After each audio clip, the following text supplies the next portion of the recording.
hottest ever by the widest margin on record.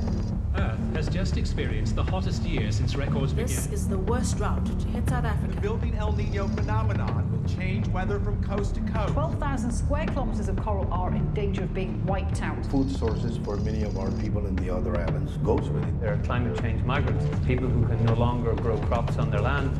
Scientists are highlighting the urgency of cutting greenhouse gas emissions. 2015 is the hottest year ever recorded by mankind. Over 750 deaths have been reported. A powerful Category 5 storm is the strongest ever to hit the South Pacific nation. Data published by US and UK meteorologists say the sharp increase in 2015 can be attributed to human activities, notably the burning of fossil fuels.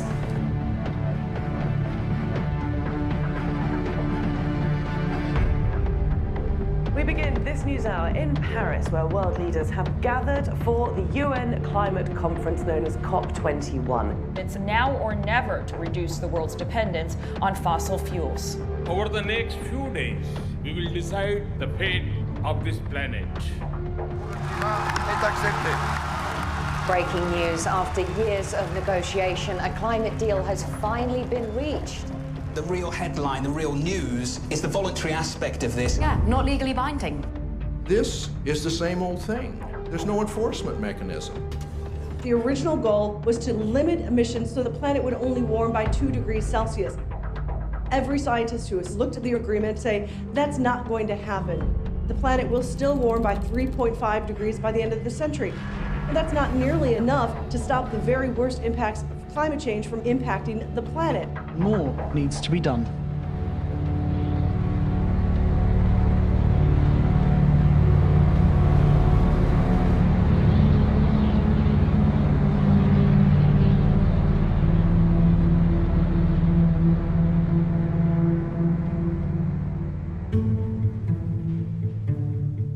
Coming out of this climate summit, we see a very clear gap. The politicians are not stepping up. We're seeing the people and the movement stepping up to close that gap. There are groups around the world organising to shut down the fossil fuel industry during May 2016. It's time that we begin to take the issues that impact our climate and our environment seriously. Break Free is a global moment where, for the first time in the movement, we're seeing a very concrete time frame when escalated actions are happening across 6 continents, targeting major fossil fuel projects with the message that the oil, gas, and coal need to be kept in the ground. It is our future. We must say no.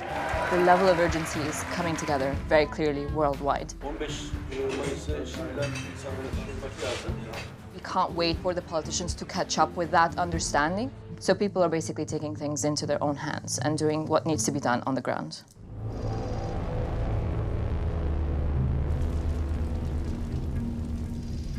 What is legal is not necessarily just.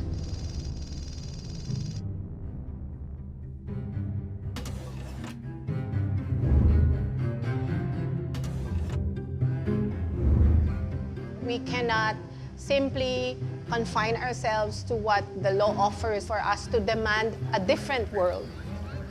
I remember the time when to even distribute flyers about the issue of oil was against the law. Things remain the way they are because we allow it.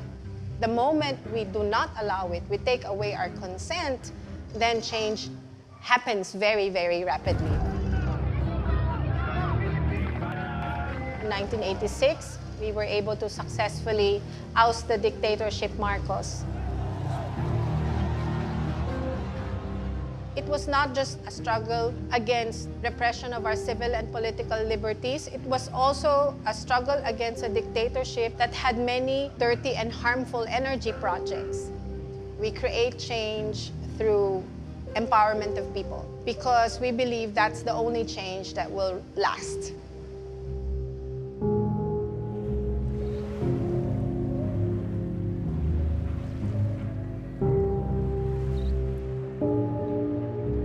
Makikita nyo siguro pagpunta nyo dito sa baybayin, may pagbabago ba sa kalagayan at ng kabuhayan na tirahan ng mga mamamayan na siya daw unang makikinabang sa pagtatayo ng ganitong klase ng enerhiya dahil sa mga ibibigay nitong mga trabaho, kalsada, paaralan, wala ka namang makikita.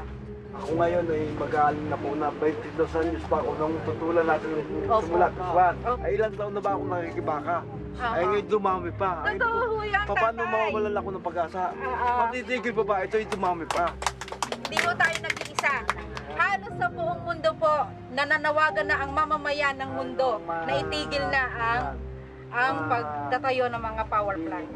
At sa Mayo, tayo ho ay lalahok sa pangmundong aksyon laban sa coal. We allow our nature to be destroyed by selfishness. And the progress that has been achieved is only for the few. The church has to educate our people to oppose this false progress.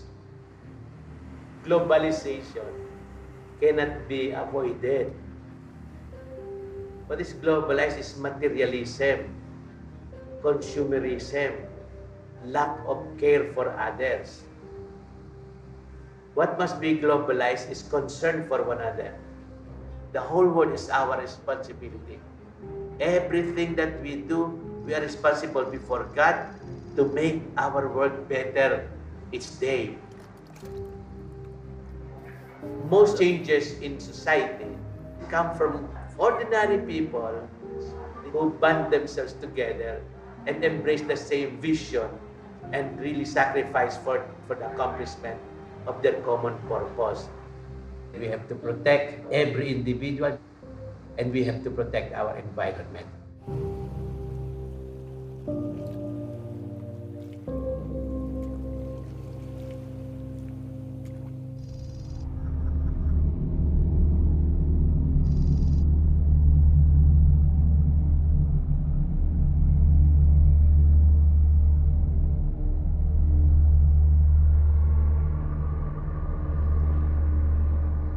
The laws of nature and the laws of economics are in conflict at the moment.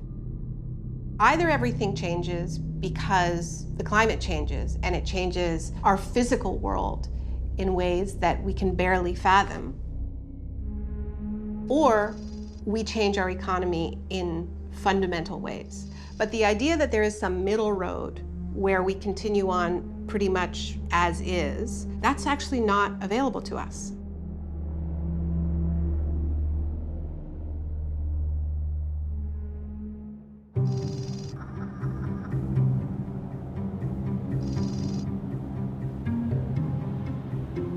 Vancouver, like a lot of port cities in the Pacific Northwest, is being eyeballed to be a significant export point for a lot of fossil fuels. Kinder Morgan is, I think, the biggest, baddest project on the table right now.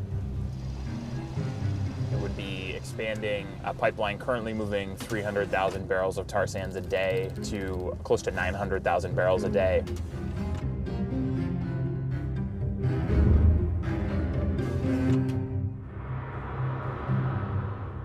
There's no way to clean up a tar sand spill in this kind of water. They're saying at best they could get, in ideal conditions, 50% cleaned up. If there's one thing about this part of the world, it's that ideal conditions are pretty few and far between. The pipeline itself crosses a lot of very important rivers for people's drinking water, for communities, for the salmon stocks, which are so important to this region. All the way as it goes back to northern Alberta, where we already know the impacts that it's having on the Athabasca River, which has become one of the most polluted waterways in the world, and the human health impacts that's having on First Nations communities downstream. Alberta tar sands, the biggest industrial project in the world, where the size of Earth that they want to move is the size of Texas. Kinder Morgan make $13 million a day. And not only do they make that much, but they're subsidized by our Canadian government. We immobilized the community, 100% consensus by Tsleil-Waututh Nation, where we had a referendum and they said, we could negotiate for millions of dollars with Kinder Morgan.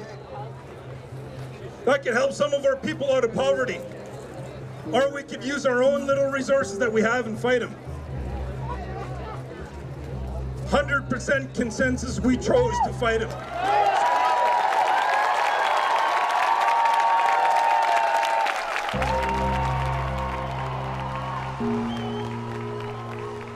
So right here is home. You know, we haven't left.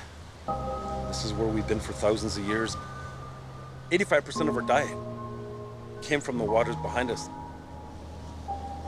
We've been measuring the quality of water here for about 20 years. It's getting progressively worse.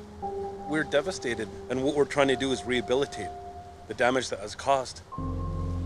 We're going to court soon, Canada, for not consulting us on the Kinder Morgan expansion. One of the ministers said, why don't the First Nations take the money? They need it. We don't need it more than our land. We'll do whatever it takes to make sure this doesn't happen in any way possible. We are going to launch a massive flotilla of boats from here and surround the terminal on the other side where tankers fill up, as well as have a group of folks on land march to the gates of the marine terminal so that we block it from both the land and the water.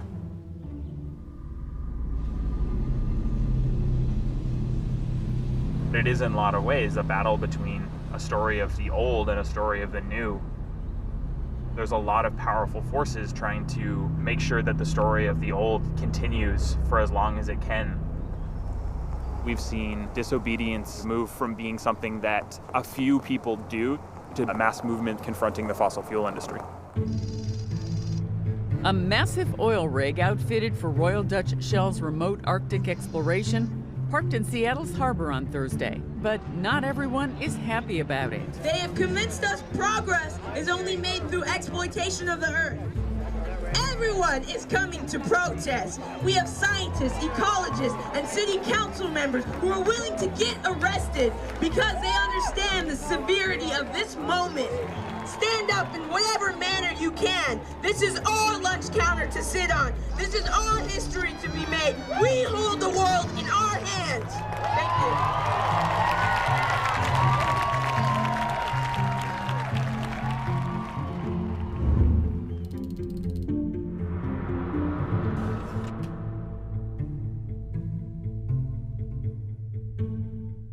Civil disobedience is a powerful tool in social justice work.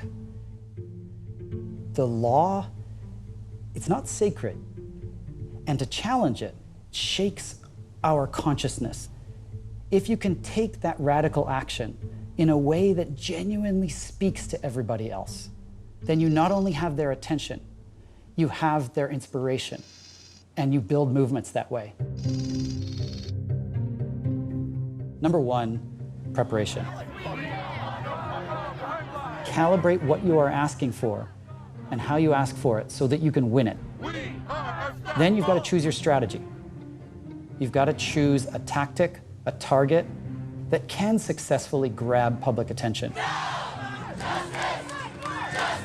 Then you've got to make sure that your execution is flawless. The media will look for every opportunity to delegitimize you. If there is one misstep, one act of violence, it's over. I've never been in the White House, but the ability to chain myself to the outside of the White House turned out to be important and empowering, and anyone can do it. Most of us don't have huge sums of money. All of us have a body that we can put in the way.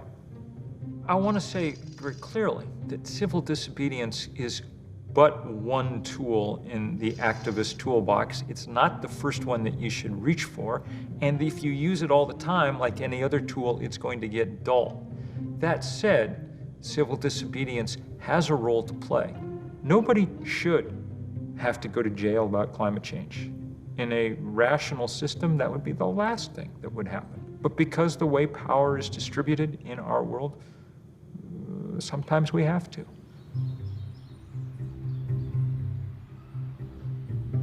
One of the central threats to democracy today is the corporate capture of government.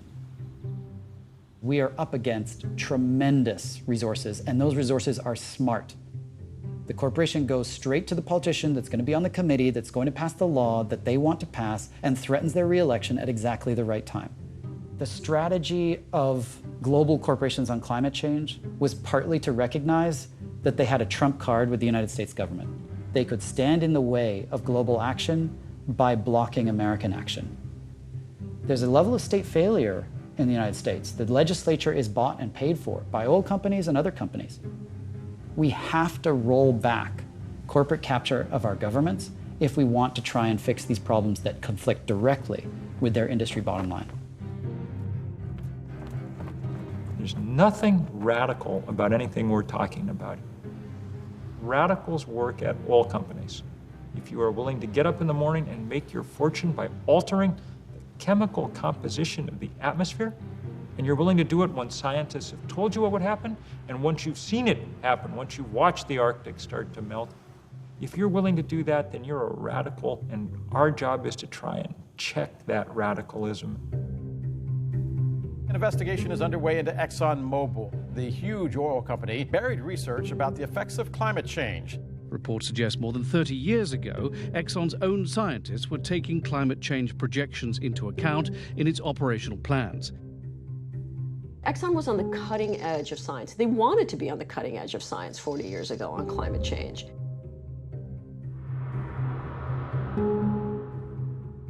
They understood that farther down the road, if the science was accurate, there would be limits placed on emissions from fossil fuels. So their strategy at that time was that we want to have a say in what those limits look like. When their senior scientists told their senior executives what was coming, Exxon started making sure that all its drilling rigs were climate-proof so that they could withstand the rising sea level. But they did not tell the rest of us. Just the opposite.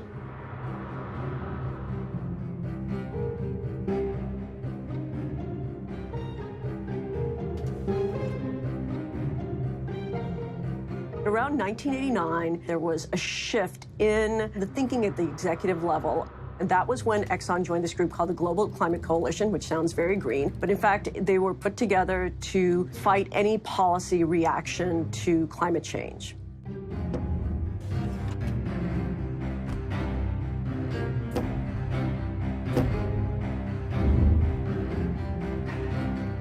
Exxon and others ended up hiring the veterans of the tobacco industry to try and make the same basic argument that the cigarette guys had made. After 3 decades of investigation, no causal link between smoking and disease has been established. Scientific evidence remains inconclusive as to whether human activities affect the global climate. It was effective, and it cost us a generation's worth of time.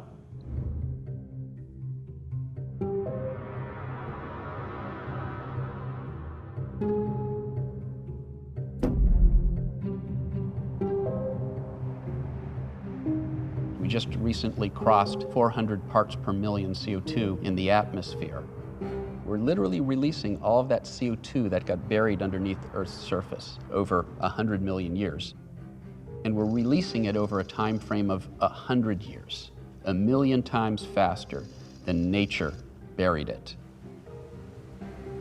That is without precedent. It's unclear that living things, including human beings, can adapt to changes that occur that quickly.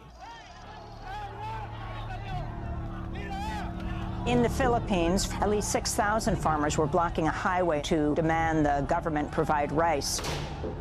The farmers are starving. Behind all this is a rise in global temperatures, causing the whole region to suffer the worst drought in more than 20 years. We've begun to see serious stress on the global food systems. We simply won't be able to grow enough food to feed 10 billion people in a warming world. There's a study that looks at temperatures to come in much of the Middle East. And what they found was the combination of heat and humidity for stretches of time by 2100 would not be compatible with human life. A new study published yesterday finds climate change exacerbated the worst drought ever in modern Syria, aggravating social unrest in the country and helping to push it over the brink into civil war. A record 1 million refugees and migrants have now crossed into Europe in Europe's worst refugee crisis since the Second World War. In other words, the very real security threat posed by climate change is only going to get worse.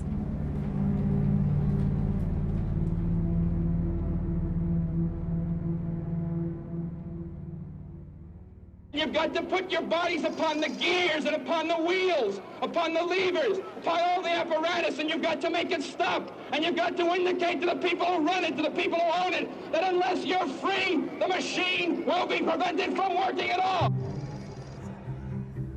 Social movements are different from ordinary politics in that they are not simply about how to divide up the goods, but about what a good is. It enters a domain that goes beyond immediate self-interest into what's required of us as responsible human beings. The secret of civil disobedience is moral clarity. Gandhi said, "I am a human being first, and a citizen of my country second."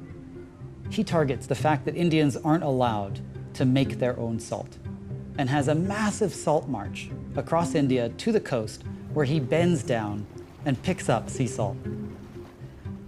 How could someone possibly prevent you from doing something like that? He's taken the weakest point of his opponent and targeted it to generate the most moral clarity. Different forms of civil disobedience shaped the basis of the abolition movement, the women's suffrage movement, the civil rights movement. It's time for us to say, if you don't do something about it, we will have no alternative but to engage in broader and more drastic forms of civil disobedience in order to bring the attention of the nation to this whole issue in Selma, Alabama. At the core of activism is one simple thing, and that's voice. So many people in the world, their voice is actually just not heard. The civil rights movement had a grounded belief that the first and most important thing to do was allow the people who were on the ground to be able to shape the direction and to be the front of what was happening. It was about building the capacity to organize for action and mobilizing the public to show up in support of an action. The effect of civil disobedience is often to raise the cost of business as usual, to disrupt normal processes and procedures, which makes it more costly to resist change than to agree to it.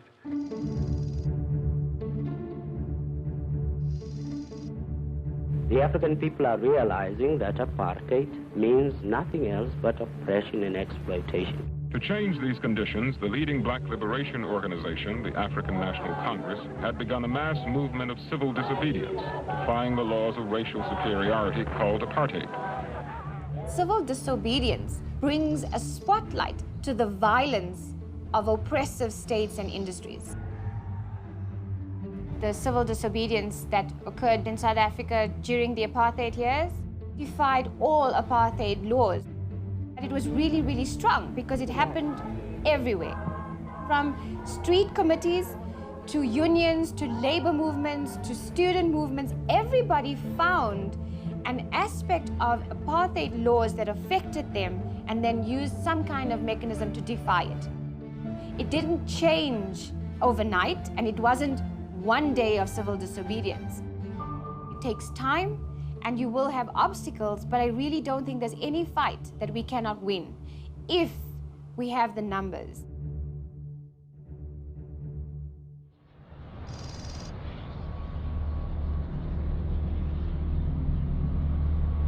Biz bu kirliliğe karşı burada Ali Ağa bölgesinde, yani sanayi bölgesi adı altında yapılan bu fütursuz sanayileşmeye karşı yıllardır bir mücadele içindeyiz.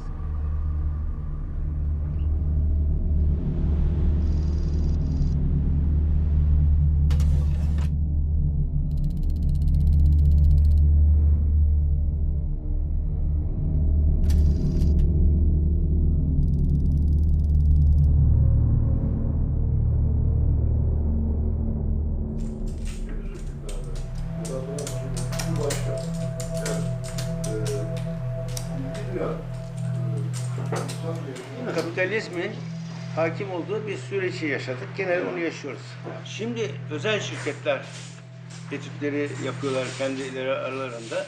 Biz karşı çıkmaya çalışsak da, karşı çıksak da ikinci bir çevre hareketiyle kendileri çevre etütü yaparak bu sayfaları tesisler yeni yapılırken, daha yeni işletmeye girerken, büyürken falan oraya işçi alınacağını, oradan para kazanılacağını çok kandırıldılar. Her zaman var mı? Bunu bu her zaman için geçerli. Anladık.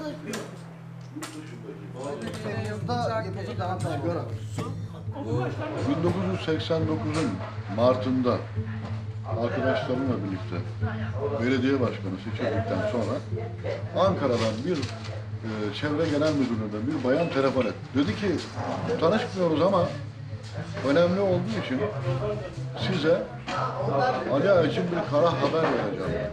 Ali Ağa'da ithal kömüre dayalı 1 megawatt gücünde bir termik santral kurulacak. Şili'den Kınağa kadar bütün belediye başkanlarını çağırdık. Türkiye'de vahşi kapitalizmin bir göstergesi olarak Ali Ağa'da başlayacak olan bir saldırı. Termik santral kurulmaz. Halkımız istemiyor çünkü. Termik santral alanına ağaçlarımızı, çocuklarımızla, evrim coşkunlarla, yavrularımızla dikeceğiz. Gücünüz yetiyorsa gelin sığdırın. Kulakları çınlasın, İzmir Büyükşehir Belediye Başkanı'ydı o zaman. Yüksel Çakbu ve bizim 18 belediyemiz yine bir sevgi zinciriyle protesto ettik. Aşağı yukarı 60 kilometrelik bir alanda 50 bin kişinin katıldığı bir çevre hareketi. Bunu o gün yaptığımızda belki de Türkiye'de şimdiye kadar yapılmış olan çevre hareketlerinin içerisinde en çok ilgi gören eylem oldu. Bu sanayi burada bizim verdiğimiz mücadele orada sadece bir termik santralı durdurabildik. Ama geniş bir alandaki sanayinin devam etmesini engelleyemedik.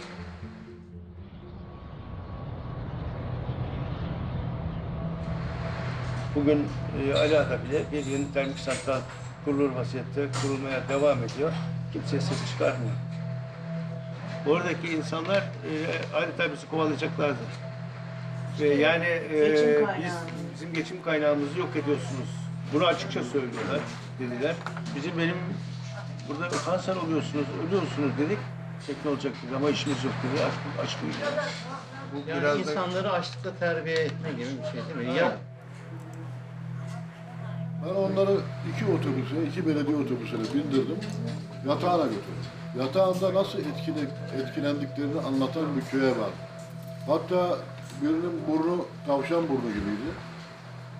Birisinin kulağı yarımdı falan. Onlar anlattılar. Yatağın termik santralinden kaynaklanan sakat doğum oldu. Dönüşte tüm horoz yediği şeydi, eylemdi. Bir eylem planımız var. Bu eylem planımıza da Türkiye'deki fosil yakıtı karşıtı bütün yaşam savunucuları, uluslararası fosil yakıt karşıtı yaşam savunucularını buraya davet ediyoruz. Hep birlikte el ele bu fosil yakıtlardan kaynaklı kötü gidişe bir son vermek istiyoruz. Biz bu 90 ruhunu tekrardan yaşatacağız.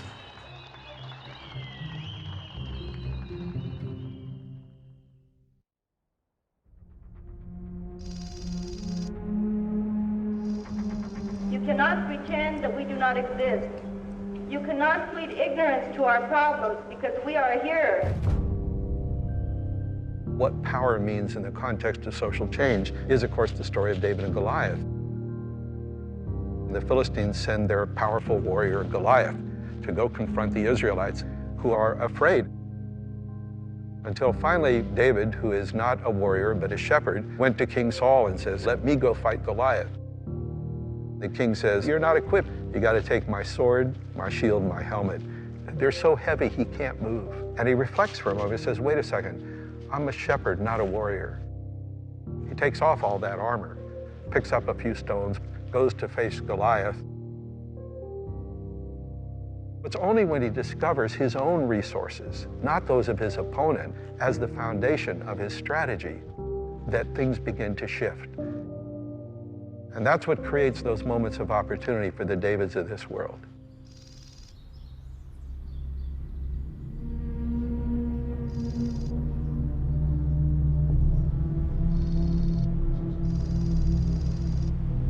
Lignite has a very low energy density. That means you have to dig up a lot of it to get not that much energy.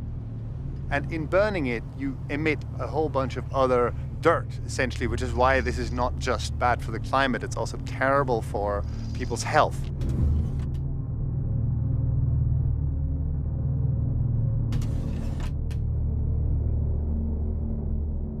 Germany produces and burns more lignite than any other country in the world in absolute terms, including India and China. We look at this now and we see the dirtiest of all the fossil fuels being dug up. And of course, it is the central driver of climate change, which is a central driver of conflict, hunger, destitution, deprivation around the world. This stuff has to be left in the ground. This little town called Proschim produces 100% of its own electricity from renewables and still exports stuff into the grid. Like, this village is actually the future we need. Here you have agriculture, biogas, solar power, you have a functioning community, and this is the front line in the struggle against the madness of profit-driven extraction. The government has slated Proschim for destruction because there's coal underneath this. What we're seeing here is the future being eaten by the past. Fossil fuels are the past in more than one way. They are the past of capital, they are the past of energy, they are the past of our relationship to nature. And it... Hallo, genau, wir können auch von Ihrem Land runtergehen, wenn Sie das stört. Okay, so this was Frau Rösch, who was just asking what we're doing on her land, and I started explaining, blah, blah, we're doing this film. Then she's like, are you against lignite? Yeah. It's like, okay, then you can walk wherever you want.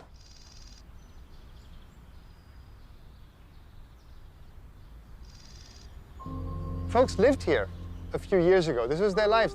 The government said, you can't be here because we're going to dig this up because there's coal underneath. They had grown up here. They were planning to maybe die here. These kinds of images, that's also why we're doing this. There's folks here being evicted from their homes because we cannot stop destroying the environment. This cannot go on. All the political work that you're doing when you're mobilizing for a big disobedient action will ultimately be for naught if the action isn't a success in tactical terms. I'm going to tell you the situation as it was last year. Here is the open cast mine Garzweiler. This whole area was our action target. Now, there are always two kinds of obstacles that you need to bear in mind. The first is geographic, or let's call them technical obstacles.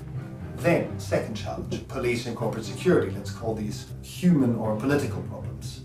Our goal is not to fight the police, our goal is to get around them, because they're not our enemy. Our enemy is the lignite production inside the pit. So when the police start forming a line, with sheer determination, we are walking through the police lines, not hitting them, not engaging them violently, but just walking through. We ensure that all of the 4 action groups manage to get into the pit. I've been doing civil disobedience actions for 17, 18 years now. It's very hard to get a sense of empowerment, to actually really feel in every fiber in your body that you can make it. We can actually stop this. The moment when we were running towards these diggers and we saw that they were all shut down, I remember this moment of like, we've done it. It was an unbelievable moment of personal and collective empowerment in a struggle that all too often seems brutally hopeless. In May, we're going to be more people, and hopefully they won't be able to stop us. Last year they couldn't, so let's see if we can do this again. We think we can. If you say you can't deal with climate change without a revolution in values, a revolution in the way we think, people will say, well, we don't have time for that kind of thing. The truth is, what we don't have time for is continuing to try the same thing that hasn't worked for 2.5 decades. We continue to be inspired by ordinary people having the courage to stand up against corporate interests, even against government policies that will bring harm to their communities. Hope is belief in the plausibility of the possible as opposed to the necessity of the probable. Örgütlenmek. Başka bir çaremiz yok. We don't have the tanks and we don't have the armed forces. Non-violent civil disobedience is me making my voice heard against a powerful force that is holding us back. Keystone turned out to be a great victory because all over the country and the world, people looked up and saw, you actually can beat big oil. It may seem impossible right now to prevent climate chaos, but social movements have shown that the limits of the possible are there to be moved. My hope is that we come out the other side of this with the global sense of a new kind of power in the climate movement. What we need are new ways to do new things. To practice civil disobedience is necessary to be able to pursue a better life for our people. Batangas now is the center of action against fossil fuel. It's quite possible that a more radical approach will bring rapid change. It's straight math. How many people are active and engaged on this issue? How hard are they pushing? How coordinated are they? It's the people who are engaged that determine what government does. And all we have is a choice to make about whether we're going to be one of those people or not. The science is pretty dark and things are changing very fast. But I am absolutely sure there is going to be one hell of a fight.